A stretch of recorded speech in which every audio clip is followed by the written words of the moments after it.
Hello everyone, आप सभी को नमस्कार। तो देखिएगा, आज हम लोग शुरुआत करने वाले हैं आरआरबी पैरामेडिकल में, जो आपका साइंस पूछा जाता है 10 नंबर का।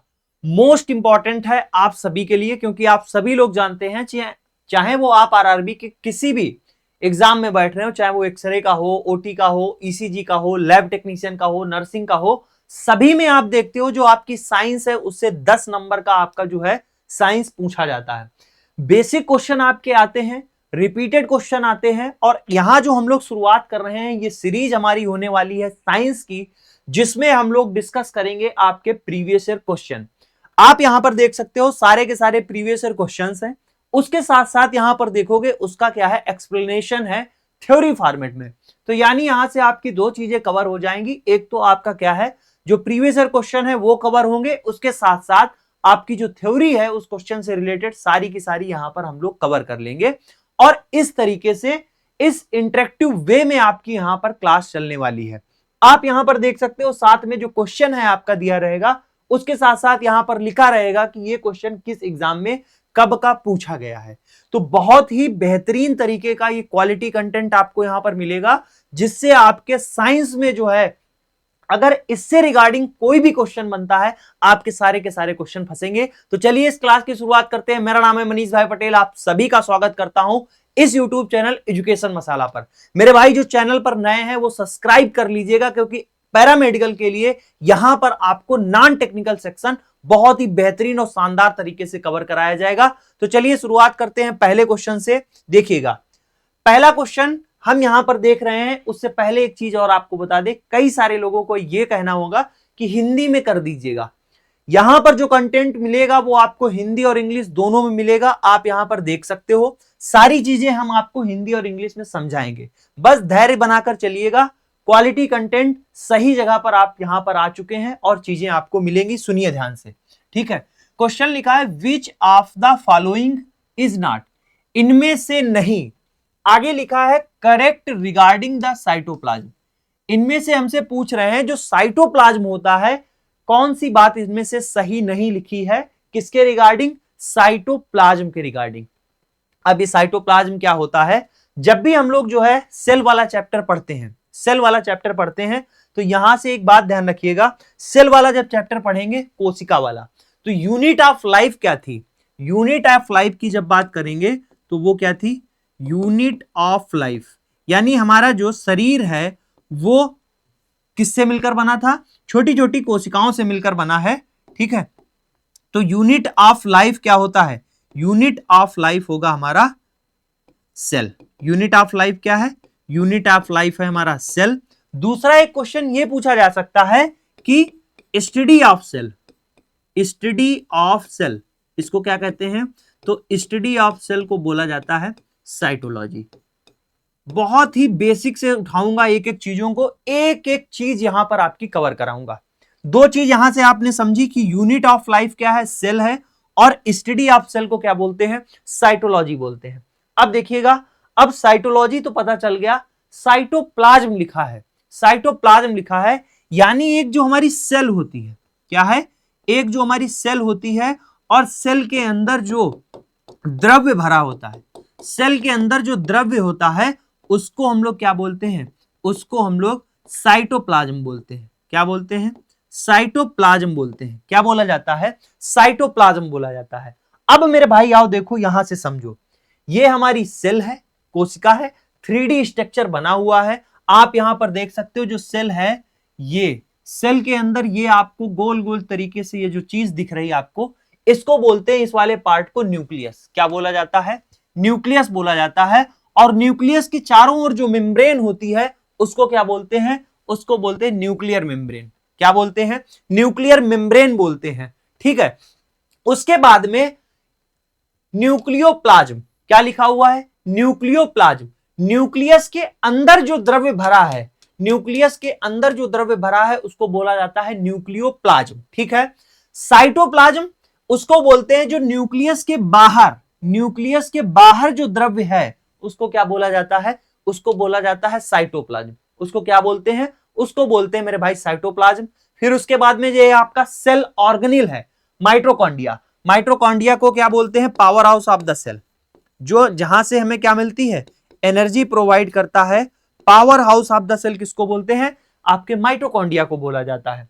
फिर उसके बाद एंडोप्लाज्मिक रेटिकुलम, एंडोप्लाज्मिक रेटिकुलम जो है आपकी यहां पर देख सकते हो, और उसके बाद में यहां पर गोल्गी बॉडी भी पाई जाती है। तो ये एक हमारी सेल है, किसको बोलते हैं? न्यूक्लियोप्लाज्म। न्यूक्लियस के अंदर जो पाया जा रहा द्रव्य है उसको बोला जाता है न्यूक्लियोप्लाज्म। साइटोप्लाज्म उसको बोलते हैं जो न्यूक्लियस के बाहर द्रव्य होता है, उसको क्या बोला जाता है? उसको बोला जाता है साइटोप्लाज्म। ठीक है, इतनी बात आपको समझ में आ गई। आगे देखिएगा, न्यूक्लियोप्लाज्म लिखा है the fluid content inside the nuclear membrane is called the nucleoplasm. यानी न्यूक्लियस जो होता है, न्यूक्लियर मेम्ब्रेन के अंदर जो पाया जाने वाला द्रव्य है उसको बोलेंगे न्यूक्लियोप्लाज्म। साइटोप्लाज्म उसको बोलते हैं, cytoplasm is the jelly like substance. Cytoplasm क्या होता है? एक जेली लाइक सब्सटेंस होता है जो लोकेटेड होता है आउटसाइड द न्यूक्लियस। न्यूक्लियस के बाहर जो आपको द्रव्य होगा दिखेगा उसको क्या बोलेंगे? उसको साइटोप्लाज्म बोलेंगे। अब एक और चीज समझिए, इसके साथ साथ हमसे यह भी कह सकते हैं, क्या बोल सकते हैं? ये जो मेम्ब्रेन है, सेल के जो बाहर मेम्ब्रेन है, या हम ये भी कह सकते हैं कि filling the space between the nuclear envelope and the plasma membrane. क्या कह रहे हैं?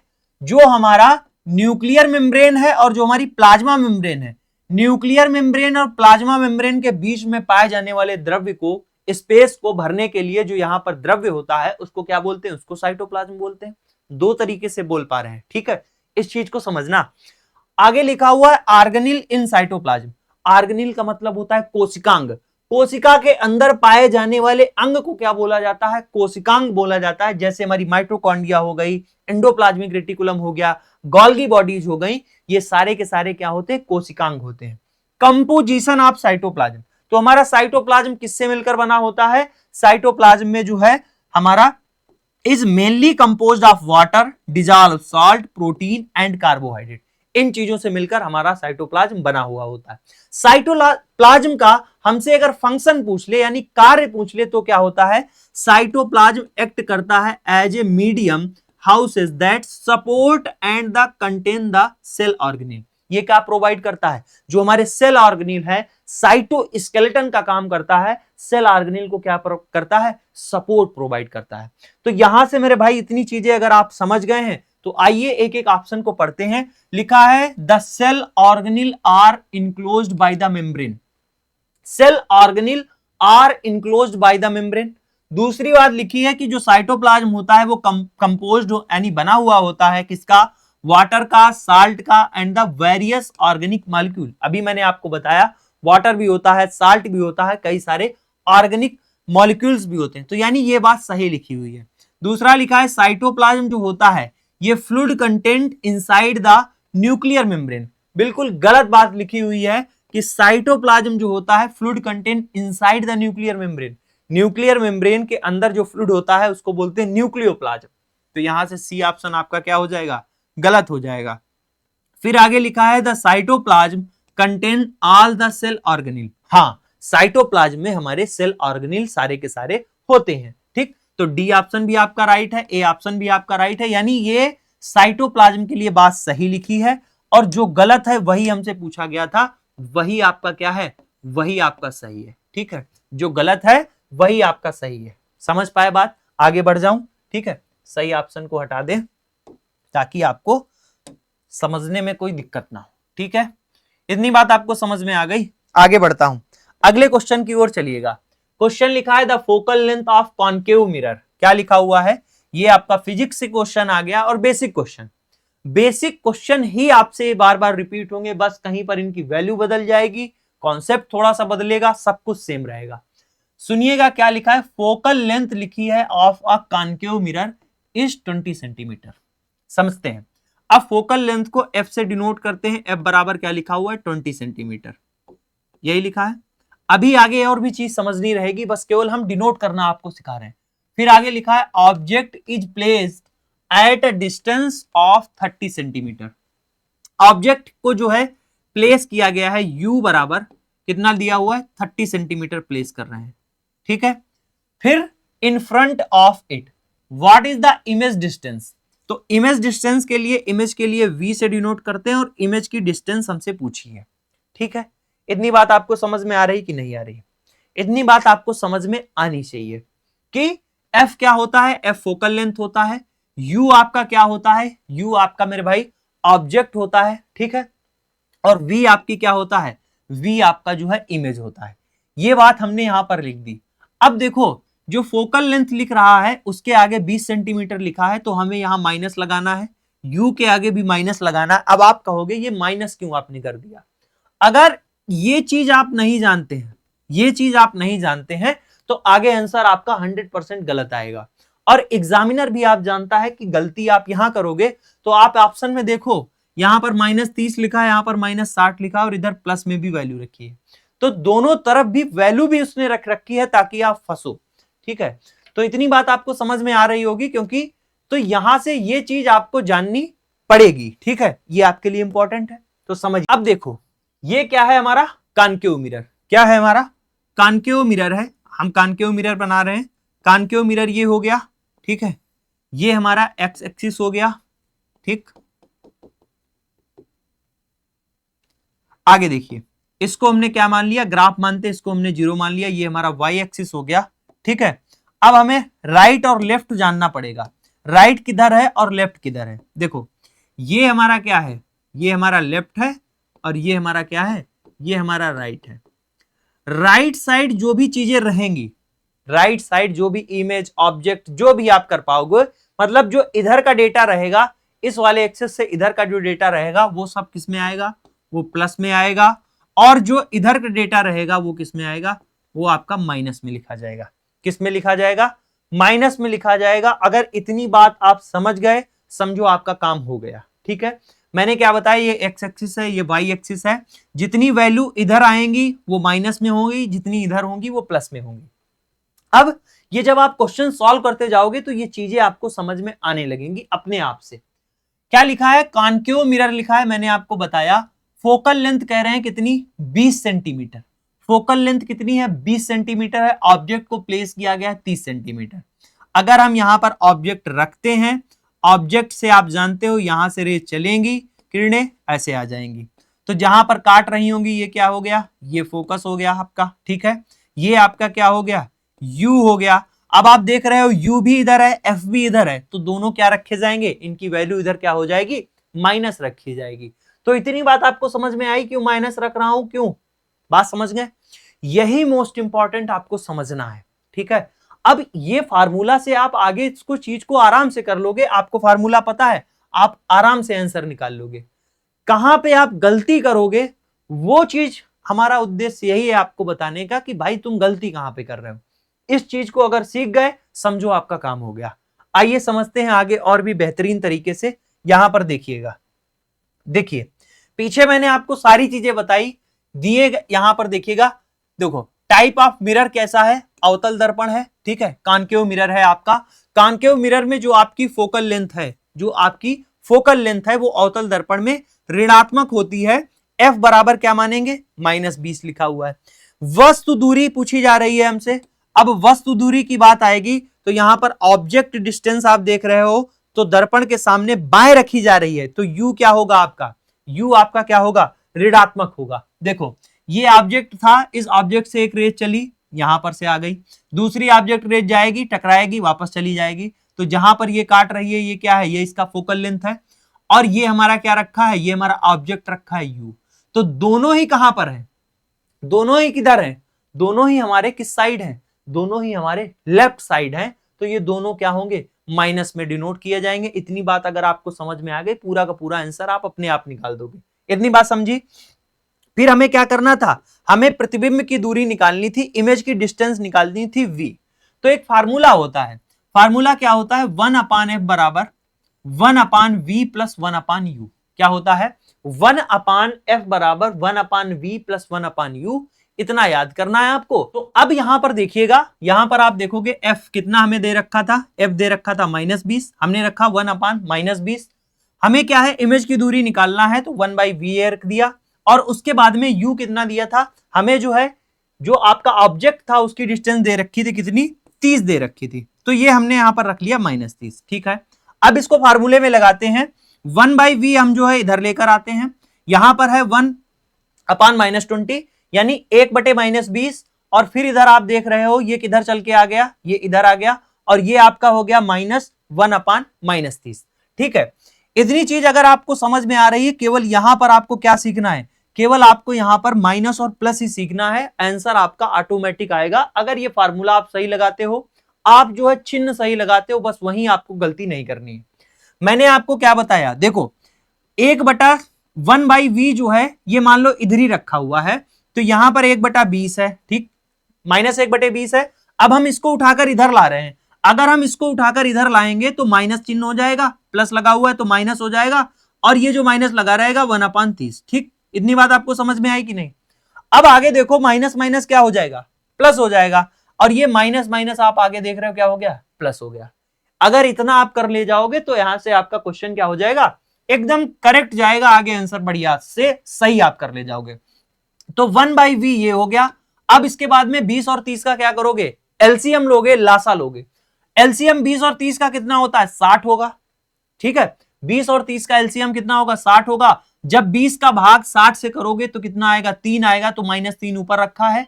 30 की भाग अगर 60 से करोगे तो कितना आएगा, 2 आएगा, और 2 की गुणा 1 से करोगे कितना हो जाएगा, 2 हो जाएगा। -3 + 2 कितना होता है, -3 + 2 कितना होगा, -1 आएगा, -1 आएगा। तो 1/v बराबर -1/60। तो हम यहां से ये कह सकते हैं, तो इसको क्या कर सकते हैं, v बराबर हम बोल सकते हैं -60 सेंटीमीटर। v बराबर क्या होगा, -60 सेंटीमीटर। ठीक है, तो यहां से हमारा आंसर निकल कर आ गया है, फाइनल आंसर हमको मिल गया है कि v बराबर कितना आएगा, -60 सेंटीमीटर आएगा। ठीक है, तो यहां पर आप बता सकते हो कि डी ऑप्शन क्या हो जाएगा आपका मेरे भाई, राइट हो जाएगा।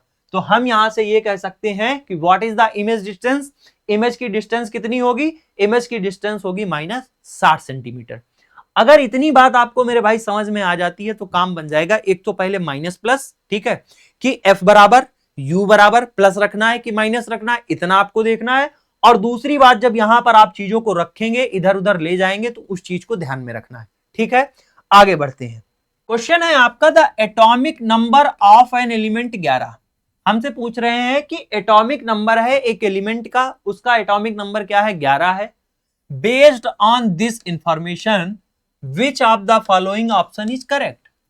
केवल और केवल हमें क्या पता है, केवल और केवल हमें यह पता है कि एक एलिमेंट है जिसका एटॉमिक नंबर क्या है, 11 है। परमाणु क्रमांक कितना है उसका, 11 है।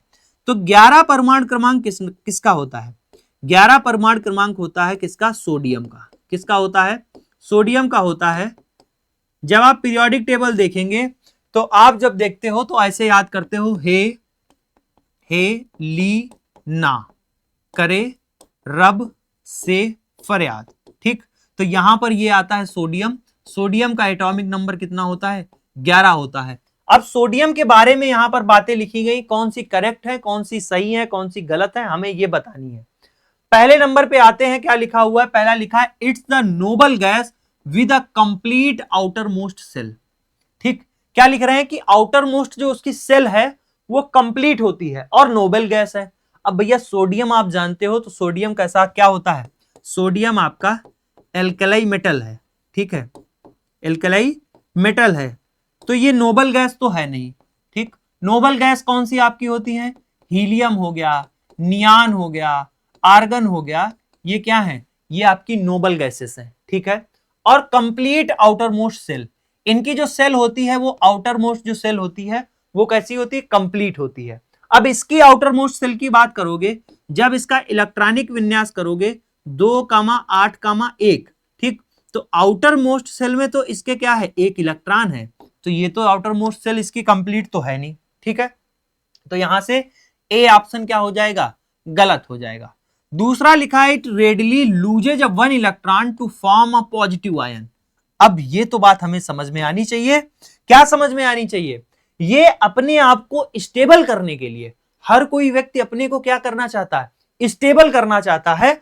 और ये अगर अपने आप को स्टेबल करना चाहेगा तो आप देख सकते हो अपनी आउटर मोस्ट सेल को कंप्लीट करने के लिए इसको कितने इलेक्ट्रॉन चाहिए, 7 इलेक्ट्रॉन चाहिए। अगर इसको 7 इलेक्ट्रॉन कोई देगा, 7 इलेक्ट्रॉन कोई देगा, या फिर 1 इलेक्ट्रॉन ये अपना दे दे, किसमें आसानी है, 7 इलेक्ट्रॉन लेने में आसानी है या फिर एक इलेक्ट्रॉन देने में आसानी है। तो मेरे भाई ये क्या करेगा, ये एक इलेक्ट्रॉन दे देगा, और जब एक इलेक्ट्रॉन दे देगा तो इस पर क्या आ जाएगा, पॉजिटिव चार्ज आ जाएगा। क्या आ जाएगा, पॉजिटिव चार्ज आ जाएगा। तो ये क्या करता है, एक इलेक्ट्रॉन को लूज कर देता है और पॉजिटिव आयन बना लेता है, यानी सोडियम प्लस। तो बी ऑप्शन आपका क्या हो जाएगा, राइट हो जाएगा। अगला लिखा है कि इट्स अ नॉन मेटल। मेरे भाई मैंने आपको पहले ही बताया ये क्या है, एल्कली मेटल है, ये आपके एल्कली मेटल है, ठीक है। Accept electron to form an ion, गलत बात लिखी है, ये इलेक्ट्रॉन को देते हैं ना कि इलेक्ट्रॉन को लेते हैं, ठीक है। एक चीज और आपको पता होनी चाहिए कि यहां से लिखा है electron to form a anion, ये तो क्या हो गया, ये क्या है, जिस पर पॉजिटिव चार्ज है वो होते हैं कैटायन, और जिस पर निगेटिव चार्ज होगा जैसे Cl माइनस, क्या है Cl माइनस, तो ये क्या है, ये आपका क्या है, एनायन है, एन आयन है। बात समझ में आ गई। एक एक छोटी छोटी बात आपको यहां पर बताएंगे, ठीक। लिखा है it belong to a group 17 and form diatomic molecule. भैया ये ग्रुप 17 से बिलोंग नहीं करता है, ये ग्रुप 1 से बिलोंग करता है। इतनी बात आपको समझ में आ गई होगी। किसके बारे में, सोडियम के बारे में। बी ऑप्शन आपका क्या हो जाएगा, राइट हो जाएगा। आगे बढ़ जाऊं, आगे यहां पर देखो सारी चीजें एक्सप्लेनेशन में लिखी हैं, चाहो तो आप देख सकते हो। मैंने आपको दिखाया कि ये आपका क्या है, परमाणु क्रमांक एटॉमिक नंबर 11 है, और ये 11 परमाणु क्रमांक किसका है, 11 आपका मेरे भाई सोडियम का है। और सोडियम आप देख सकते हो इसके आउटर मोस्ट सेल में कितना है, ये एक इलेक्ट्रॉन बाहर रखा हुआ है, 8 उसके अंदर है, ठीक। तो ये एक इलेक्ट्रॉन को क्या करेगा, इस एक इलेक्ट्रॉन को कहेगा कि भैया इसको दे देते हैं। इलेक्ट्रॉनिक विन्यास 2 8 1 होता है, इस एक को क्या करता है, त्याग देता है, निकाल देता है, दान कर देता है, जिससे Na+ बनता है, ठीक है, जिससे क्या बनता है, Na+ बनता है। पूरी की पूरी बात मैंने समझा दी है। आप यहां पर डायग्रामेटिक रिप्रेजेंटेशन के साथ में डिटेल थ्योरी भी पढ़ सकते हो, ठीक। आगे बढ़ जाएं, अगले क्वेश्चन की ओर आते हैं। क्वेश्चन लिखा है what is which of the following is correct, कौन सा इसमें से क्या है, करेक्ट है रिगार्डिंग वॉलेंट्री मसल। किसके रिगार्डिंग, वॉलेंट्री मसल के रिगार्डिंग। अब भैया वही चीज शुरुआत करते हैं, मसल की बात की है तो एक क्वेश्चन आपसे यही आ सकता है, क्या, study of muscle, study of muscle, muscle के अध्ययन को क्या बोला जाता है, मसल के अध्ययन के, मांसपेशियों के अध्ययन को क्या बोलते हैं, तो study of muscle is called myology. क्या बोला जाता है, study of muscle is called myology बोलते हैं। हमसे पूछ रहे हैं कौन सी चीज करेक्ट है, कौन सी चीज करेक्ट है। तो आओ आगे पढ़ते हैं। मसल हमारी 3 प्रकार से होती है, ठीक है। बहुत ही बेहतरीन तरीके से सुनना, एक एक पॉइंट आपको बताएंगे, सारी चीजें आपको समझ में आएंगी, ठीक है। चाहे मैंने स्टार्टिंग में आपको बताया आरआरबी का कोई सा भी पैरामेडिकल का एग्जाम दोगे, साइंस आपकी 10 नंबर की आएगी, और 10 नंबर में से 8 नंबर, मैं बहुत ज्यादा नहीं बात करूंगा, 8 नंबर आपके इन्हीं क्लास से कवर हो जाएंगे, वादा है आपसे। जब आप पेपर दे के आओगे इसका आंसर की भी आती है, तो जैसे यहां पर क्वेश्चन लगे हैं ऐसे ही क्वेश्चन एक्सप्लेनेशन के साथ में मैं आपको दिखा दूंगा कि मेरे भाई क्वेश्चन यहीं से पूछे गए और पूछे जाएंगे, इस बात का वादा है। क्योंकि मैं कोई सा एक एग्जाम को लेकर नहीं चल रहा हूं कि लैब टेक्नीशियन वाले का यहां पर क्लास करा दिया। लैब टेक्नीशियन वाले में जो इस बार पूछा जाता है हो सकता है उस बार मलेरिया वाले में पूछ दे, जो एक बार ईसीजी में पूछा गया उसको लैब टेक्नीशियन वाले में पूछ दे। तो हम भैया सभी का जो सेक्शन है उठाकर लेकर आए और सभी में साइंस सेम ही आती है। तो बेहतरीन तरीके से यहां पर चीजों को सुनिएगा। इसकी पीडीएफ हम आपको जो है एजुकेशन मसाला टेलीग्राम पर आपको दे देंगे, डिस्क्रिप्शन बॉक्स में टेलीग्राम का लिंक है, वहां पर मेरे भाई फॉलो कर लीजिएगा, वहां पर इसकी पीडीएफ आपको मिल जाएगी। पैरामेडिकल वाले जितने भी स्टूडेंट हैं एजुकेशन मसाला टेलीग्राम को ज्वाइन कर लीजिएगा, इस चैनल को सब्सक्राइब कर लीजिएगा, वरदान आपके लिए साबित होने वाला है। जो आप 5-10 नंबर के मार्जिन से रह जाते हो अब नहीं रहोगे, ठीक है, अब नहीं रहोगे।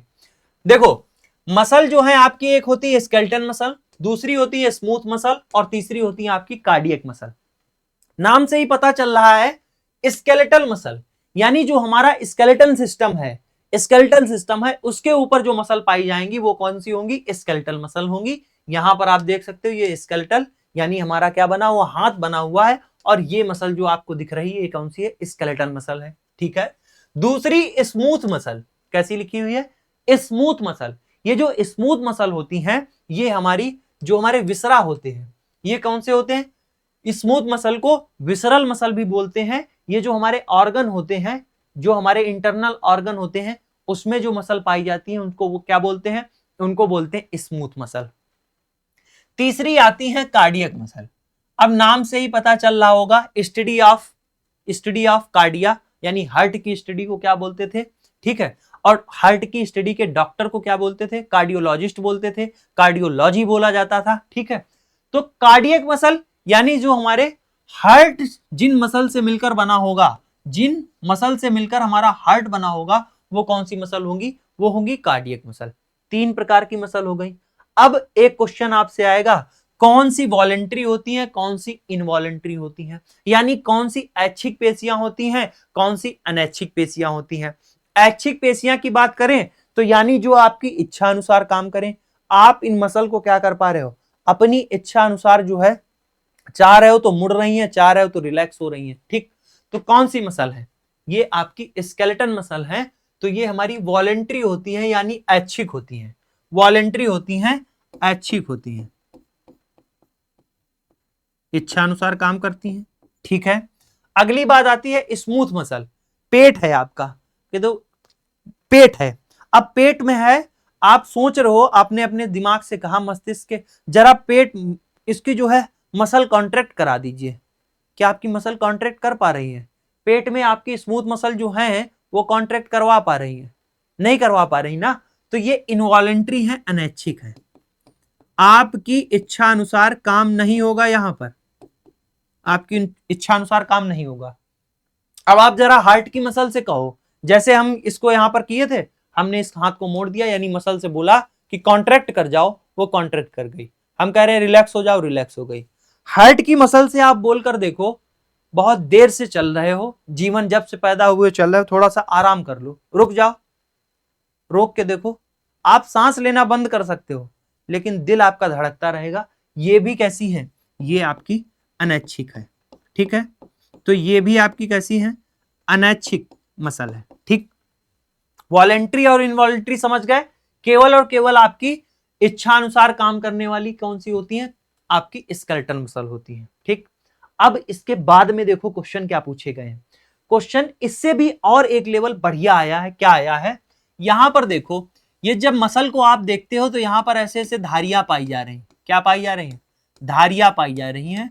और इन धारियों को क्या बोलते हैं? इन धारियों को बोला जाता है स्ट्रेटेड। क्या बोलते हैं? स्ट्रेटेड। ठीक है, क्या बोला जाता है?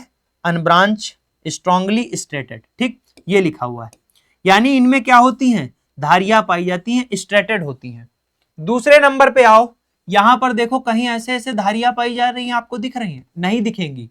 क्यों? क्योंकि इनका नाम ही है स्मूथ मसल। और स्मूथ मसल कैसी होंगी? चिकनी होंगी, जिसमें धारियां नहीं होंगी, स्ट्रेटेड नहीं होती है, तो ये भी नॉन स्ट्रेटेड होती हैं।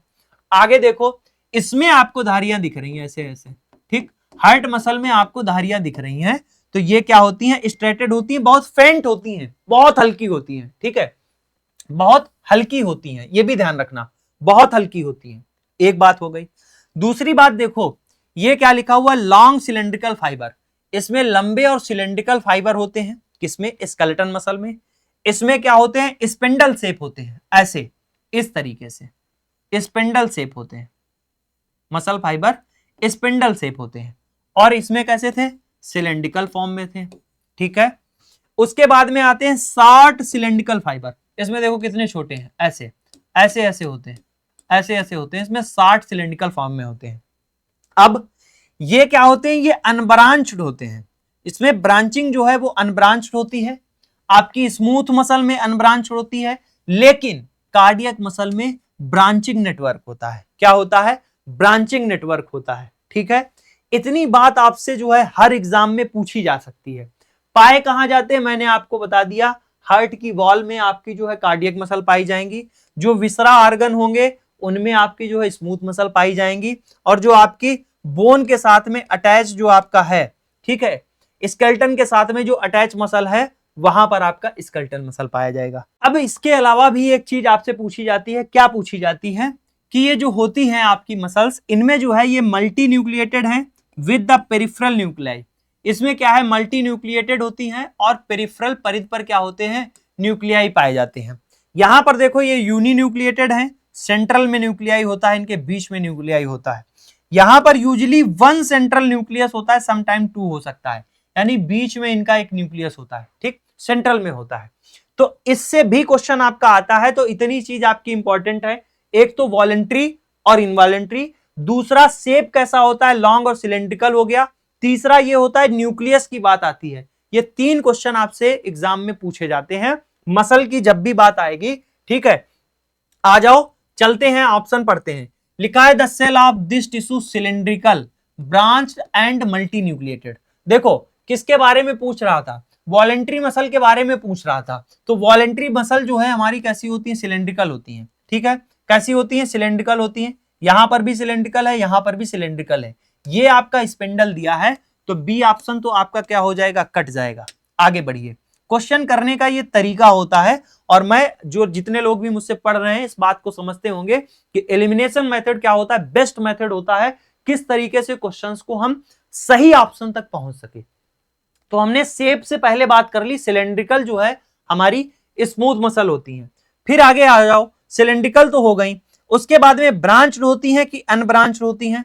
तो यहां पर आप देख सकते हो अनब्रांच्ड होती हैं। तो यहां पर क्या लिखा है, ब्रांच्ड लिखा है। तो भैया ए ऑप्शन भी आपका भाई क्या हो जाएगा, गलत हो जाएगा, ठीक है। ए ऑप्शन भी गलत हो जाएगा। अब हमें सी और डी देखना है, सी और डी देखना है। जब सी और डी पर आप आओगे तो यहां पर क्या देखोगे, यहां पर अनब्रांच्ड दो हैं, इसके आगे लिखा है मल्टी न्यूक्लिएटेड, और यहां पर क्या लिखा हुआ है, यूनि न्यूक्लिएटेड लिखा है। तो आ जाओ यहां पर देखो क्या लिखा था, ये हमारी multi nucleated with the peripheral nuclei, यहां पर आप देख सकते हो मल्टी न्यूक्लिएटेड है, ठीक है। तो इस तरीके से आप यहां से मेरे भाई बताओ कौन सा आंसर सही हो जाएगा।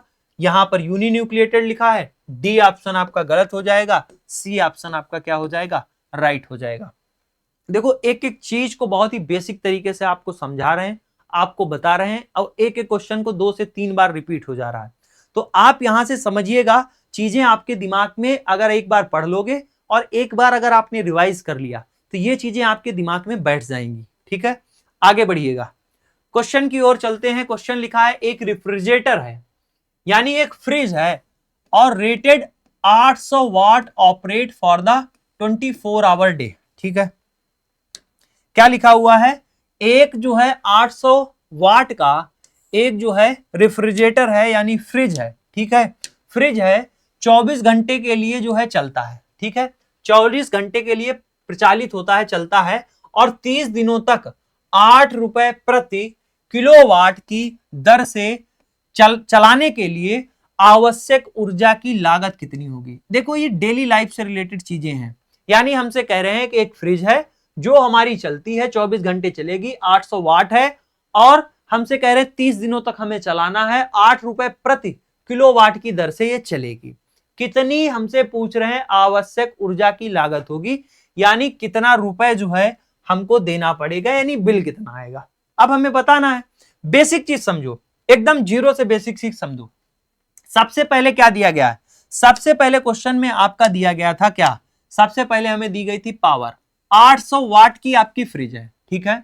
अगर 800 वाट की फ्रिज है, ठीक है, 800 वाट, 800 वाट दिया है, और हमसे आगे क्वेश्चन में देखो क्या कह रहा है, किलोवाट, हमसे किलोवाट कह रहा है। तो हम पहले वाट को किस में बदलेंगे, वाट को हम किलोवाट में बदलेंगे, और 1 किलोवाट में 1000 वाट होते हैं, ये बात ध्यान रखना, 1 किलोवाट में 1000 वाट होते हैं। तो वाट को किलोवाट में बदलना है, तो हम क्या करेंगे, P बराबर 800 बटे 1000, यानी 0.8 किलोवाट आ गया। कितना आ गया, हमने वाट को किलोवाट में बदला, तो ये 800 वाट हमारा 0.8 किलोवाट आ गया, ठीक। इतनी बात आपको समझ में आई। आगे चलिए, आगे आते हैं। हमें चलाना है टाइम पर डे 24 आवर्स, कितने, 24 घंटे चलाना है, और 30 दिन तक चलाना है, ठीक। यही तो पूछा गया, 24 घंटे चलाना है, 30 दिन तक चलाना है, और 8 रुपए पर किलोवाट इसका क्या होगा, खर्चा होगा। पहली चीज हो गई। दूसरी चीज अब देखिएगा, समय की बात कर रहे हैं, 24 घंटे चलेगा, यानी 24 घंटे और 30 दिन, यानी 24 घंटे आज का, यानी 1 दिन, 2 दिन, 3 दिन, तो 1 दिन में 24 घंटे होते हैं, तो 30 दिन में कितने हो गए, 720 घंटे। 30 दिन में कितने हो गए? 720 घंटे हो गए। बेसिक सी बात थी यार कि एक दिन में 24 घंटे होते हैं, तो 30 दिन में कितने हो गए? 24 की गुणा किससे करा दिया है? 30 से करा दिया है। 24 तिया 72, जीरो लगा दिया, 720 घंटे हो गए। यानी हमारी फ्रिज 720 घंटे चलने वाली है। ठीक है, अगले स्टेप पर आओ। फार्मूला होता है एनर्जी बराबर पी इंटू टी। क्या होता है? एनर्जी बराबर पी इंटू टी। पी यानी हमारी पावर हो गया और टी हमारा टाइम हो गया। तो 0.8 किलोवाट गुणा करेंगे 720 घंटे से। तो जब इसकी आप गुणा कराओगे तो 8 से गुणा कराओगे तो 8 दूनी 16 हो गया। ठीक, उसके बाद में 8 दूनी 16 हो गया। उसके बाद 8 सते 56, 56 और 1 57, तो 567। इसके बाद दशमलव जीरो लगेगा, उसकी कोई मतलब नहीं होता। तो यहां से कितना आ गया? 576 किलोवाट। कितना आ गया? 576 किलोवाट आ गया। तो यहां से हमारी क्या आई? एनर्जी जो है कितनी लगेगी? 576 किलोवाट। ठीक है, एनर्जी कितनी यूज होगी? 576 किलोवाट एनर्जी कंज्यूम होगी। अब 576 किलोवाट कंज्यूम हो रही है और हमें 1 किलोवाट पता है। 1 किलोवाट जो है, 1 किलोवाट का बिल कितना है? 8 रुपए है। अगर 1 किलोवाट बिल 8 रुपए है तो 576 के लिए कितना होगा? तो 576 की गुणा 8 से करा देंगे तो कितना आ जाएगा? 4608। कितना आ जाएगा? 4608 आ जाएगा। बोलो मेरे भाई, इतनी बात आपको समझ में आई कि नहीं? बहुत ज्यादा आपका एक क्वेश्चन में टाइम नहीं लेना चाहेंगे। सारी चीजें आपको ऐसे बता रहा हूं कि ये चीज इस पर कभी भी क्वेश्चन बन जाए, कैसे भी बन जाए, आपको करना है। एक एक चीज को ये तरीका होता है करने का, क्वेश्चन को न्यूमेरिकल को सॉल्व करने का यही तरीका होता है। ठीक है, इतने कम समय में आपका क्वेश्चन सॉल्व हो गया। अभी मैं इसको एक्सप्लेन करता, हर एक फार्मूला को लिखता समझाता, थोड़ा टाइम लगता। बात समझ में आ गई? आगे बढ़ जाऊं तो यहां से इस क्वेश्चन का आंसर क्या हो जाएगा? 4608 रुपए। डी ऑप्शन आपका राइट हो जाएगा। क्वेश्चन आता है विच of the following is required for the thermal decomposition. किस चीज की रिक्वायरमेंट होगी किसके लिए? थर्मल डिकम्पोजिशन के लिए कैल्शियम कार्बोनेट। कैल्शियम कार्बोनेट का फार्मूला कभी कभी एग्जामिनर फार्मूला ही पूछ देता है। ठीक है, तो ये ध्यान रखना, CaCO3 क्या होता है? CaCO3 आपका कैल्शियम कार्बोनेट होता है। अब हमसे कह रहे हैं थर्मल डिकम्पोजिशन। मेरे भाई, थर्मल डिकम्पोजिशन क्या होगा? Thermal, thermodynamics. तो थर्मल का रिलेशन किससे है? हीट से है। किससे है? हीट से है। और डिकम्पोजिशन का मतलब क्या होता है? टूटना। कोई भी चीज क्या हो रही है? डिकम्पोज हो रही है, यानी क्या हो रही है? टूट रही है। तो सीधा सीधा हमसे क्या कह रहे हैं? कैल्शियम कार्बोनेट को क्या करना है? तोड़ना है। और थर्मल डिकम्पोजिशन पूछा जा रहा है, तो थर्मल किससे रिलेटेड है? हीट से रिलेटेड है। डी ऑप्शन आप आंख बंद करके मार सकते थे। वाटर की जरूरत नहीं, हाइड्रोलिसिस यहां नहीं हो रही है, लाइट भी नहीं हो रहा है, इलेक्ट्रिसिटी नहीं, थर्मल डिकम्पोजिशन हमसे पूछ रहे हैं। क्यों भाई बोलो? Thermal decomposition. D option right हुआ कि नहीं? देखो, थर्मल डिकम्पोजिशन यही हुआ, ये कैल्शियम कार्बोनेट है आपका। इसको क्या किया गया? आप देख सकते हो, हीट किया गया। और जब कैल्शियम कार्बोनेट को आप हीट करोगे तो कैल्शियम ऑक्साइड बनेगा और CO2 गैस क्या होगी? रिलीज होगी। तो ये CO2 गैस आपकी रिलीज हो रही है, कैल्शियम ऑक्साइड ये आपका यहां पर दिख रहा है। ठीक है, इतनी बात थी। बात समझ में आ गई? आगे बढ़ते हैं। लिखा है magnification. Magnification of a spherical mirror. कोई आपके पास में गोलीय दर्पण है जिसका आवर्धन, मैग्निफिकेशन क्या होता है? आवर्धन होता है m। वो गिवन है, हमें दिया गया है m बराबर -v/u, where v and u are the image and the object distance respectively. Which of the following statement is correct? क्या लिखा है?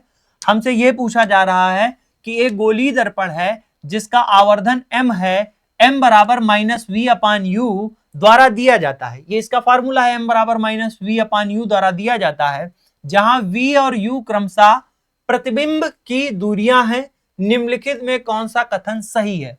4 ऑप्शन हमको यहां पर दिए गए, इनमें से हमें बताना है कौन सा कथन आपका सही है। देखो, दो चीज ध्यान रखना इसमें।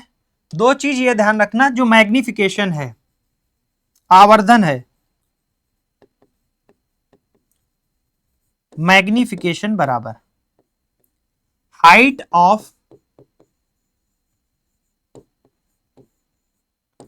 Of image upon height of object. क्या बोला? Height of image upon height of object. तो यहां से ये भी लिख सकते हैं HI अपॉन HO, ठीक। या इसी चीज को एक और चीज लिख सकते हैं, क्या लिख सकते हैं? लिख सकते हैं -V अपॉन U। क्या लिखा? -V upon U। तो ये मैग्निफिकेशन, -V अपॉन U क्या होता है? -V अपॉन U होता है, V आपका क्या है? इमेज है, और V आपका क्या है? ऑब्जेक्ट है। तो हम क्या कह रहे हैं, जो आपका मैग्निफिकेशन है, मैग्निफिकेशन जो हाइट है आपकी इमेज की अपान हाइट आपकी क्या हो गई? ऑब्जेक्ट की। इसी को मैग्निफिकेशन से हम ये भी बता सकते हैं, इमेज की जो डिस्टेंस है अपान जो ऑब्जेक्ट की डिस्टेंस है, यहां पर आपके सामने दिया गया है। तो इसको भी लिख लो, इमेज डिस्टेंस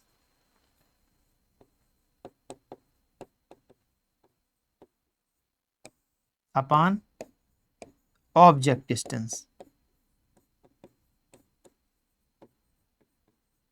देखो, स्टार्टिंग में आपको एक एक चीज बताऊंगा, एक एक चीज बताऊंगा। जब इससे रिलेटेड अगली वाली क्लास में क्वेश्चन फंसेंगे तो ये सारी थ्योरेटिकल चीजें आपको बताऊंगा, बोलूंगा, बताऊंगा, लेकिन इतना आपको तब टाइम नहीं लगेगा, ठीक है। तो मैग्निफिकेशन, इतनी बारी बात समझ पे आए? मैग्निफिकेशन क्या होता है? Height of image upon height upon object, ठीक है, हाइट ऑफ ऑब्जेक्ट और इमेज डिस्टेंस अपान या फिर ऑब्जेक्ट डिस्टेंस। इतनी बात आपको अगर समझ में आ गई हो तो आगे समझाऊं। देखो, जो मैग्निफिकेशन है, मैग्नीट्यूड है आपका, वो क्या है? जो आपका मैग्नीट्यूड है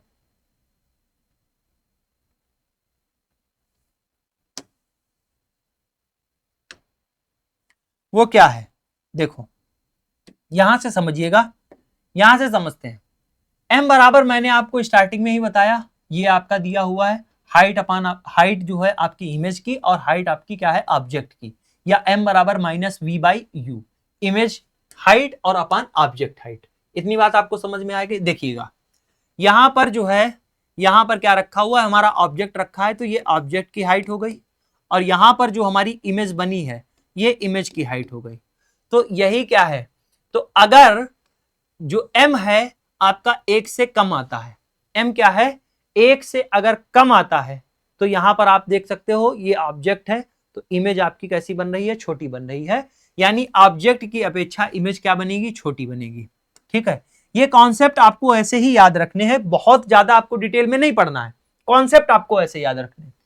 अगर आपका मैग्नीट्यूड जो है m 1 है, बराबर 1 है, तो यानी जो आपका हाइट ऑब्जेक्ट का होगा, image size same as object, जो हाइट आपका ऑब्जेक्ट का होगा वही हाइट आपका क्या होगा?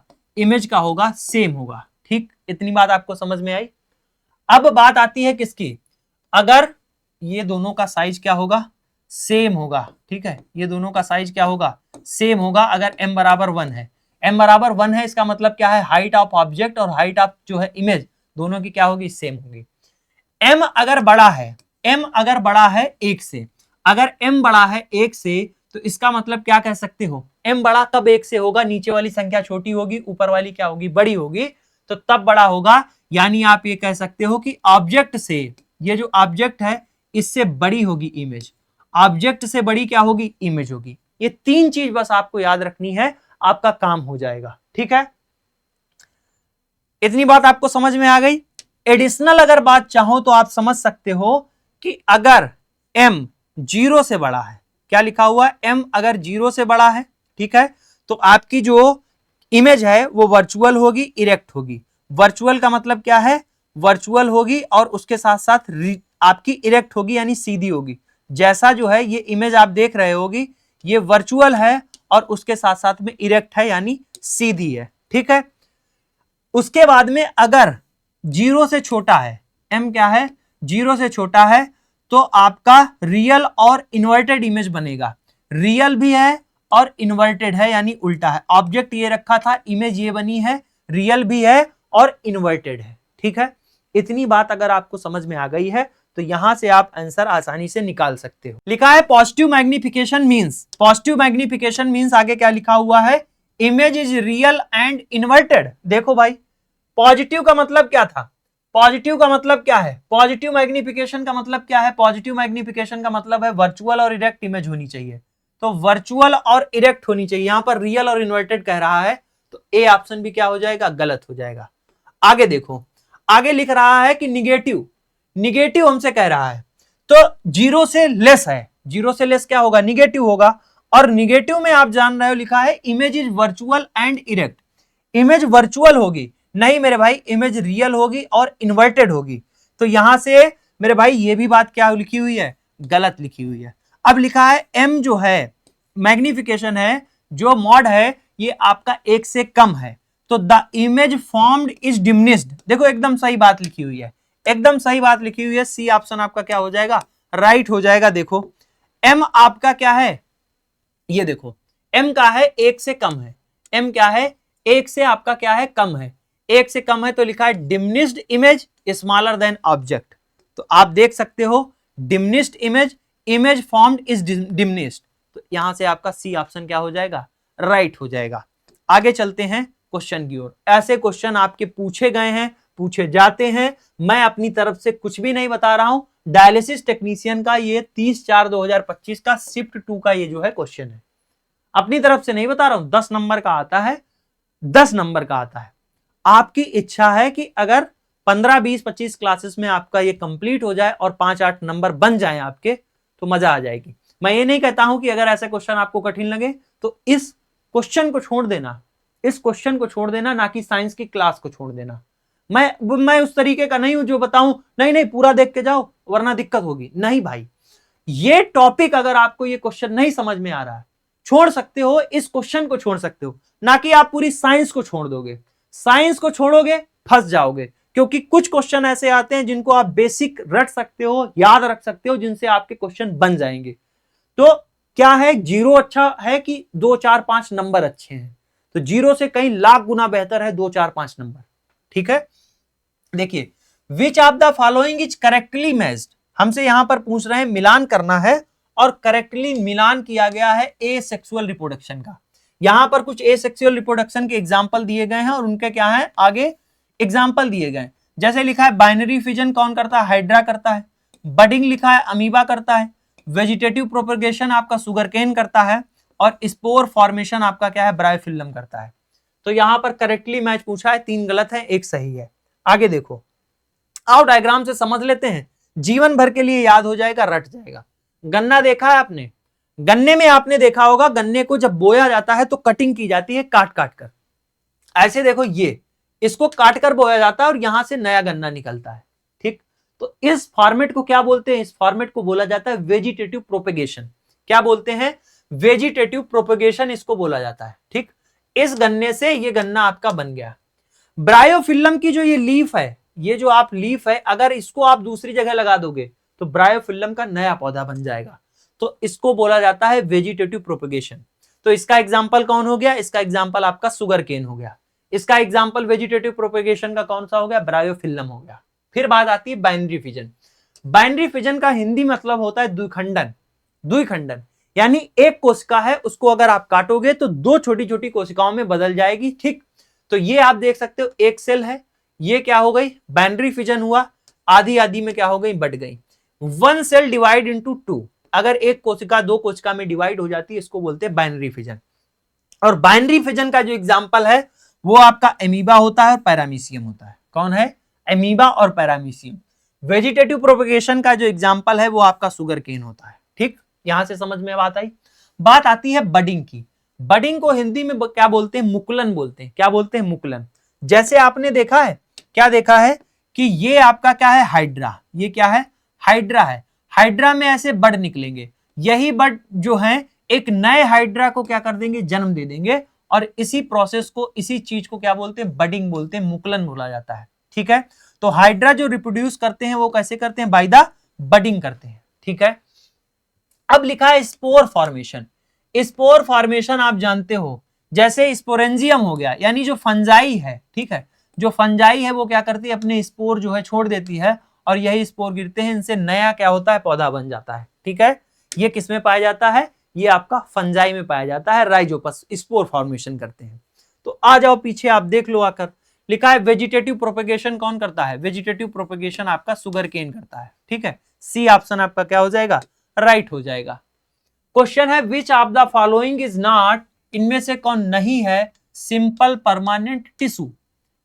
प्लांट में आप जानते हो टिश्यू, जैसे एनिमल में टिश्यू पाए जाते हैं ऐसे प्लांट में भी पाया जाता है। तो यहां पर हमसे पूछ रहे हैं इन चार में से कौन सा सिंपल परमानेंट टिश्यू नहीं है। कौन नहीं है समझते हैं। देखो कितना खूबसूरत सा यहां पर चीजों को समझाया गया है ताकि आपके चीजें जो है दिमाग में बसी रहे, ठीक है, बनी रहे, याद रहे। देखो जो हमारा परमानेंट टिश्यू होता है, एक तो होता है सिंपल, कैसा होता है, एक हमारा होता है simple permanent tissue, simple permanent tissue, और दूसरा होता है कॉम्प्लेक्स परमानेंट टिश्यू। कैसा होता है, एक होता है सिंपल और दूसरा होता है कॉम्प्लेक्स परमानेंट टिश्यू। सिंपल का मतलब क्या होगा, जो सामान्य होगा। कॉम्प्लेक्स का मतलब क्या होगा, जो जटिल होगा। ठीक है, कहेगा वो व्यक्ति बहुत यार कॉम्प्लेक्स है, समझ में नहीं आते, क्या करते क्या नहीं करते समझ में नहीं आते। ये व्यक्ति बहुत ही साधारण है, सरल स्वभाव का है, समझ में आ रहा है आपको। तो ये क्या है, सिंपल है। ठीक है, सिंपल परमानेंट। अब एक क्या है, परमानेंट का मतलब क्या होता है, फिर उसमें कोई चेंजमेंट नहीं कर सकते हो। परमानेंट तो यही हुआ ना कि ये चीज परमानेंट है, अब कभी नहीं बदलेगी ना कभी खत्म होगी। खत्म हो सकती है, परमानेंट का मतलब है जो चीज हो गई अब हो गई, उसमें ना ही डिवीजन होगा ना ही कुछ होगा प्लांट के केस में। ठीक है, देखो परमानेंट जो टिश्यू है सिंपल वाले, एक हो गया कोलेन काइमा, दूसरा हो गया स्क्लेरन काइमा और तीसरा हो गया पैरन काइमा। कोलेन काइमा, स्क्लेरन काइमा, पैरन काइमा। ठीक है, कोलेन काइमा जो होते हैं वो सपोर्ट प्रोवाइड करते हैं और फ्लेक्सिबिलिटी जो है प्लांट में लेकर आते हैं, कोलेन काइमा। ठीक, परमानेंट है, सिंपल परमानेंट टिश्यू है। स्क्लेरन काइमा क्या होते हैं, ये रिजिड होते हैं, सपोर्ट प्रोवाइड कर सकते हैं, जैसे आप ये देख सकते हो। ठीक, हार्ड जो प्लांट जैसे नट हो गया, सेल्स हो गया, सीड का कोट हो गया, वेस्कुलर बंडल, ऐसे ये पाए जाते हैं, ये आप देख सकते हो। ये क्या है, ये एग्जांपल है स्क्लेरन काइमा के। पैरन काइमा की बात आती है तो पैरन काइमा जो है आप देखोगे स्टोरेज फॉर्म में आपको देखने को मिलते हैं, फोटोसिंथेसिस के लिए क्या होते हैं, परफॉर्म करते हैं फोटोसिंथेसिस। ठीक है, कहां पाए जाते हैं, कॉर्टेक्स में पाए जाते हैं, पिथ हो गया, मीजोफिल जो पत्ती की मीजोफिल होती हैं उसमें पाए जाते हैं। ठीक है, तो ये इस प्रकार के टिश्यू हैं। सिंपल के अगर परमानेंट टिश्यू के एग्जांपल पूछे जाएंगे तो कोलेन काइमा, स्क्लेरन काइमा और पैरन काइमा आप बताओगे। ठीक, सिंपल परमानेंट टिश्यू। अगर कॉम्प्लेक्स की बात आएगी तो आपका फ्लोएम आता है, जाइलम आता है। फ्लोएम जो एलिमेंट है, अगर एलिमेंट फ्लोएम में पूछ दें तो आप बताओगे सीव ट्यूब्स होती हैं, कंपेनियन सेल्स होती हैं, फ्लोएम पैरन काइमा होता है, फ्लोएम फाइबर होते हैं। सुन लेना, ठीक है। अगर फ्लोएम की बात आएगी तो फ्लोएम में एलिमेंट होते हैं कई सारे, यानी सीव ट्यूब्स होती हैं, कंपेनियन सेल्स होती हैं, फ्लोएम पैरेनकाइमा होता है और फ्लोएम फाइबर होते हैं। फ्लोएम क्या करते हैं, जाइलम जो है जल को क्या करते हैं, जल को यानी जो रूट से जल को पत्तियों तक ले जाते हैं, और फ्लोएम जो होते हैं, फ्लोएम क्या करते हैं, जो पत्तियों में भोजन बना है उसको कहां तक, रूट तक लेकर आते हैं। ठीक है, जाइलम जल, फ्लोएम फूड। फूड कहां बनता है, पौधों में, पौधों में फूड बनता है पत्तियों में। पत्तियां अपना जो है ये फूड जो पौधे बना रहे हैं ये किसकी उपस्थिति में बनाते हैं, प्रकाश संश्लेषण, प्रकाश यानी सूर्य की उपस्थिति में प्रकाश संश्लेषण की क्रिया होती है, फोटोसिंथेसिस प्रोसेस को बोलते हैं। पौधे अपना भोजन बनाते हैं, जो भोजन है वो पत्तियों में बनता है। अब पत्तियों में भोजन बन गया है तो भोजन चलकर कहां आएगा, जड़ तक आएगा। इतनी बात आपको समझ में आ गई। तो ये बेसिक सी बात थी, ये आप सभी को पता होगी। तो सिंपल परमानेंट टिश्यू नाट पूछा था तो नाट आपका क्या हो जाएगा, डी ऑप्शन आपका राइट हो जाएगा, फ्लोएम। ठीक है, क्वेश्चन आता है ड्यूरिंग द इलेक्ट्रोलिटिक रिफाइनिंग, यानी यहां पर विद्युत से रिफाइनिंग की जा रही है कॉपर की। What happen to the impurity like the gold and silver present in the impure copper anode. ठीक है, हमसे ये पूछ रहे हैं कि इलेक्ट्रोलिटिक रिफाइनिंग की जा रही है, ये कहां की जाती है, ये आप देखते हो फैक्ट्रियों में की जाती है। कॉपर की क्या की जा रही है, रिफाइनिंग की जा रही है। रिफाइनिंग का मतलब क्या होता है, जो उसमें अशुद्धियां हो उसको अलग किया जाए, प्योर कॉपर हमें मिल सके। तो तब क्या होगा, हमसे पूछ रहे हैं what happen to impurity, impurity के साथ में क्या होगा, जैसे गोल्ड है अगर उसमें सिल्वर है प्रेजेंट है तो वो impure copper anode, in the impure copper anode वहां पर क्या होगा, हमसे ये पूछा जा रहा। देखो आइए प्रोसेस को समझते हैं। ये हमारा इंप्योर कॉपर है, इस इंप्योर कॉपर में आप देख रहे हो इस तरीके का क्या किया जाता है, सेटअप तैयार किया जाता है। इंप्योर कॉपर में यहां पर विद्युत दी जाती है, इसको क्या है, इस पर पॉजिटिव चार्ज होता है। ठीक, इधर आप पॉजिटिव चार्ज देते हैं और इधर कैथोड होता है, इस पर क्या करते हैं, निगेटिव चार्ज। ठीक, ये प्योर कॉपर की शीट होती है। तो इस इम्प्योर कॉपर से यहां से कॉपर जो है ये कॉपर चलकर इधर आपका क्या है प्योर कॉपर पर इस शीट पर आकर आपका जमा होने लगता है। और जो इम्प्योरिटी होती हैं जैसे ही विद्युतान करोगे जो इम्प्योरिटी होती हैं वो आपकी क्या करने लगती हैं, वो आपकी सेटल डाउन करने लगती हैं। ठीक है, ऐसे सेटल डाउन करने लगती हैं, जब ये आपकी इसमें क्या हो जाएंगी तली में बैठ जाएंगी। ऑप्शन पढ़िएगा, लिखा है दे डिजॉल्व इनटू द इलेक्ट्रोलाइट। नहीं भाई, ये डिजॉल्व थोड़ी होती हैं। आपका सोना और सिल्वर क्या हो जाएगा डिजॉल्व हो जाएगा, नहीं डिजॉल्व होता है। Settle down at the bottom of the cell as the anode mud. देखो लिखा हुआ है एज अ एनोड मड, ठीक है, एनोड मड। तो यहां से आपका बी ऑप्शन क्या हो जाएगा राइट हो जाएगा कि ये जो इंप्योरिटी है वो सेटल डाउन कर जाएंगी बॉटम में एज द एनोड मड। ठीक है, आगे बढ़िए। आगे बात आती है what is the work done. हमसे पूछ रहे हैं क्या कार्य किया जाएगा इन मूविंग ए चार्ज। एक चार्ज जो है 10 कूलाम का है between the 2 point with a potential difference 14 volt. हमसे ये कह रहे हैं एक ये चार्ज है, इस चार्ज को यहां से यहां तक ले जाना है। ठीक है, और हमसे कह रहे हैं कि वर्क डन कितना करना पड़ेगा, कार्य कितना करना पड़ेगा, हमें ये बताना है। ठीक है, बेसिक से समझ लेते हैं, बहुत ही बेसिक से। आइए देखिए, डेटा हमें क्या दिया गया था, डेटा दिया गया था चार्ज Q कितना था 10 कूलाम का था। कितना था 10 कूलाम था। ठीक है, लिख लिया हमने 10 कूलाम।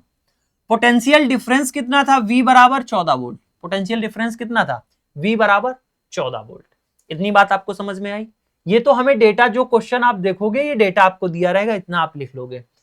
Q पता है, V पता है, हमें वर्क डन बताना है। फार्मूला होता है V बराबर W अपान Q। क्या होता है V बराबर W अपान Q। Electrical potential difference define करते हैं कि work done in moving a unit charge from a one point two the another point. क्या कह रहे हैं कि वर्क डन हम इसको लिख सकते हैं W बराबर V इंटू क्यू। क्या कह सकते हैं V इंटू क्यू, जो हमारा पोटेंशियल डिफरेंस है और चार्ज की अगर मल्टीप्लाई करा दे हमें क्या मिल जाएगा वर्क डन मिल जाएगा। तो बस हमें क्या करना है 14 की गुणा 10 से करा देनी है। 14 वोल्ट इंटू 10 क्या कर जाएंगे लिख आ जाएगा आपका 14 की गुणा जब 10 से कराओगे 140। ध्यान रखना वर्क डन आपका किस में आता है जूल में आता है। ये यूनिट आपसे पूछी जाएगी। स्टैंडर्ड यूनिट ऑफ वर्क और द एनर्जी क्या होती है जूल होती है। एज इट इज क्वेश्चन आपसे पूछा जाएगा। ठीक है, एज इट इज आपसे क्वेश्चन पूछा जाएगा। तो इसका आंसर क्या हो गया, इसका आंसर हो गया 140 जूल। क्या हो गया 140 जूल हो गया। ठीक है, क्वेश्चन आता है identify the element giving the valency, यानी हमको एलिमेंट दिए गए हैं उनकी वैलेंसी यानी संयोजकता does not match its typical valency, match नहीं कर रही है उनके साथ में। अच्छा, एलिमेंट दिया गया है Be। क्या दिया गया है Be, यहीं पर लिख लेते हैं सभी के बारे में। एटॉमिक नंबर 4 है, तो Be का एटॉमिक नंबर 4 है तो Be क्या होता है बेरिलियम होता है। ठीक है, बेरिलियम दिया गया है एटॉमिक नंबर 4 है। और क्या कह रहे हैं वैलेंसी Be है एटॉमिक नंबर 4 है। ठीक है, और गिवन द वैलेंसी 2, इसकी वैलेंसी कितनी दी गई है वैलेंसी 2 दी गई है, वैलेंसी बराबर 2। ठीक, ये हम अभी लिख रहे हैं। आगे क्वेश्चन में दिया गया है, आगे क्वेश्चन में दिया गया है एलिमेंट है Ni। ठीक है, नियॉन। नियॉन क्या होता है, नियॉन आपका 10 पे आता है, 10 इसका एटॉमिक नंबर है नियॉन। और इसकी वैलेंसी क्या कह रहे हैं, इसकी वैलेंसी कितनी दी गई है देखिएगा क्वेश्चन में, क्वेश्चन में इसकी वैलेंसी 10 दी गई है, 10 दी गई है। चलो भाई, आगे एक एलिमेंट है Al। ठीक है, Al दिया गया है एलिमेंट, एल्युमिनियम है, 13 होता है भाई। वैलेंसी कितनी दे रहे हैं एटॉमिक नंबर 13 है। वैलेंसी कितनी है एटॉमिक नंबर देन है, वैलेंसी 0 दी गई है, सॉरी यहां पर नियॉन का एटॉमिक नंबर 10 है, वैलेंसी 0 दिया गया है। एल्युमिनियम का एटॉमिक नंबर 13 होता है। ठीक है, वैलेंसी इसकी 3 दी गई है, क्वेश्चन में वैलेंसी इसकी कितनी बताई है 3 बताई है। ठीक है, उसके बाद में क्या दिया है, उसके बाद में गिवन 3 एलिमेंट F है, एक F है एलिमेंट, इसका एटॉमिक नंबर 9 दिया गया है। ठीक है, 9 दिया गया है, इसकी वैलेंसी कितनी बताई है, इसकी वैलेंसी आपको बताई गई है क्या, वैलेंसी आपको 7 बताई है। वैलेंसी क्या होता है, संयोजकता क्या होता है उसको समझते हैं। देखो इलेक्ट्रॉनिक विन्यास कर लो, इलेक्ट्रॉनिक विन्यास करोगे जब इसका, तो इलेक्ट्रॉनिक विन्यास जब बेरिलियम का करोगे तो ये आता है 2,2, कितना आएगा 2,2 हो गया, ठीक है। नियॉन का जब आप करोगे इलेक्ट्रॉनिक विन्यास तो आता है 2,8, क्या आता है 2,8। जब एल्युमिनियम का इलेक्ट्रॉनिक विन्यास करोगे तो 2, फिर उसके बाद 8, और फिर उसकी आउटर सेल में कितने इलेक्ट्रॉन होंगे, 3 इलेक्ट्रॉन होंगे। फ्लोरीन F9, F9 की जब बात आएगी तो इसका इलेक्ट्रॉनिक विन्यास करोगे तो 2 और 7, कितना हो गया 7 हो गया। अब हमें ये बताइए संयोजकता क्या होती है, वैलेंसी क्या होती है। देखोगे जब मेरे भाई वैलेंसी ये होती है कि जैसे ये एलिमेंट है, बेरिलियम आपका एलिमेंट है, इस एलिमेंट में आप देख रहे हो ये इलेक्ट्रॉनिक विन्यास किया गया, इलेक्ट्रॉनिक विन्यास करेंगे, यहां पर आप देख सकते हो कि ये बेरिलियम है, बेरिलियम की ये वाली सेल है, इसमें आपको कितने आपको इलेक्ट्रॉन दिख रहे हैं, इसमें आपको 2 दिखेंगे, और इसमें क्या है आउटर मोस्ट में कितने हैं 2 दिखेंगे, ठीक है। ऐसे ही आप यहां पर देख रहे हो नियान, नियान में क्या होगा, नियान की जो है एक सेल होगी जिसमें 2 हैं, उसके बाद में कितने होंगे 8 होंगे, तो ये क्या है, ये इसका इलेक्ट्रॉनिक विन्यास है। एल्युमिनियम 13 आपका होता है, इसका अगर आप इलेक्ट्रॉनिक विन्यास करोगे 2, 8, 3 हो गया। वैलेंसी की बात ये आती है जो आउटर मोस्ट आपका सेल है उसमें जो इलेक्ट्रॉन आपके प्रेजेंट है, तो उस इलेक्ट्रॉन जो प्रेजेंट है अपने आप को स्टेबल बनाने के लिए जो इलेक्ट्रॉन लेने या देने पड़ रहे हैं उसी को क्या बोला जाता है, उसी को वैलेंसी बोलते हैं। जैसे बेरिलियम आप देखोगे, बेरिलियम अपने आप को स्टेबल करने के लिए इसको कितने इलेक्ट्रॉन चाहिए, 6 इलेक्ट्रॉन चाहिए होंगे 8 लाने के लिए, तो ये कोई 6 दे देगा क्या, 6 दे देगा कोई, तो ये क्या करेगा, ये 2 इलेक्ट्रॉन अपने क्या कर देगा, लूज कर देगा, तो यहां पर इसकी वैलेंसी कितनी आ जाएगी, 2 आ जाएगी। नियान की बात करोगे तो 2,8 होता है, यानी इसकी जो है 2 होंगे, और इसके बाहर वाली जो सेल होगी उसमें कितने होंगे 8 होंगे, ये ऑलरेडी स्टेबल है यानी इसके 8 हो चुके हैं, तो इसकी वैलेंसी कितनी होगी 0 होगी। ऐसे ही एल्युमिनियम की बात आएगी, एल्युमिनियम में क्या है 2,8, ये 2 हो गए, फिर उसके बाहर वाली कक्षा में 8 है, और फिर 3 है। अब बताओ 3 है, इस 3 को पूरा करने के लिए 3 है यहां पर, तो ये क्या करेगा, ये भैया 3 को क्या कर देगा, ये 3 इलेक्ट्रॉन को त्याग कर देगा, और 3 इलेक्ट्रॉन को त्याग कर देगा, तो इसकी वैलेंसी कितनी हो गई 3 हो गई। आगे बात आती है फ्लोरीन की, फ्लोरीन में क्या है, फ्लोरीन में देखोगे तो 2,7 है, इलेक्ट्रॉनिक विन्यास क्या होता है 2,7 होता है। अब हमने क्या कहा था, इसको कंप्लीट करने हैं 8, अब इसको केवल चाहिए कितना 1, अगर इसको केवल 1 चाहिए तो ये मेरे भाई इसको 1 मिल जाएगा, केवल क्या होगा इसको 1 मिल जाएगा, तो इससे यहां पर वैलेंसी इसकी कितनी हो जाएगी, इसकी वैलेंसी 1 हो जाएगी, कितनी होगी 1 हो जाएगी, ना कि 7 होगी, ठीक है, जो कि आपको यहां पर ऑप्शन में दी गई थी, ठीक है। क्वेश्चन में आपका गिवन वैलेंसी कितना दिया गया था 7 दिया गया था, तो यहां से हमसे क्या पूछ रहे थे कि हमें पहचान करनी थी जिसकी संयोजकता विशिष्ट संयोजकता से मेल नहीं खाती है, ठीक है, तो यहां से आपकी किसमें नहीं खाती है, 7 वाले की नहीं खाती है, 2,7 फ्लोरीन की, तो आपका बी ऑप्शन क्या हो जाएगा, राइट हो जाएगा। बात आप समझ पाए कि नहीं समझ पाए, मैंने आपको यह समझाया कि जो वैलेंसी है उसकी संयोजकता है, संयोजकता ये होती है कि जो उसकी आउटर मोस्ट सेल है उसमें उसको उससे स्टेबल बनाना है, स्टेबल बनाने के लिए या तो वो इलेक्ट्रॉन को लूज करेगा या तो क्या करेगा गेन करेगा, तो यहां पर आप देख सकते हो कोई 8 इलेक्ट्रॉन की जरूरत है, यानी 6 इलेक्ट्रॉन की जरूरत है इसमें, तो कोई 6 इलेक्ट्रॉन बांड बना लेगा, भाई आप गरीब हो, बहुत गरीब हो, आपको 1 करोड़ कोई लोन दे देगा क्या, अगर आप ऑलरेडी करोड़पति हैं तो आपको 1 करोड़ लोन मिल जाएगा, तो बस सेम बातें यहां पर लगती है, ठीक है, बात समझ में आ गई। आगे चलिए, आगे क्वेश्चन क्या कहता है, जो ब्लीचिंग पाउडर होता है,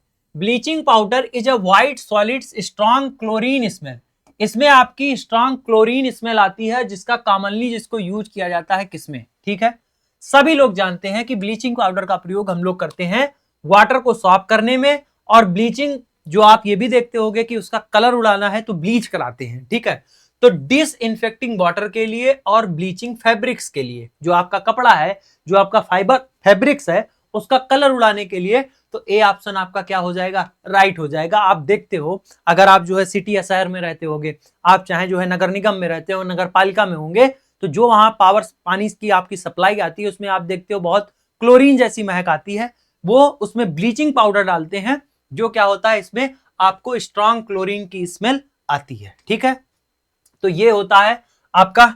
अगर कहीं फार्मूला पूछ दे, जैसे ब्लीचिंग पाउडर का फार्मूला मैं कई बार बताया हूं, कभी कभी क्या होता है बेसिक फार्मूला पूछ देता है, तो ब्लीचिंग पाउडर का फार्मूला होता है CaOCl2। क्या होता है?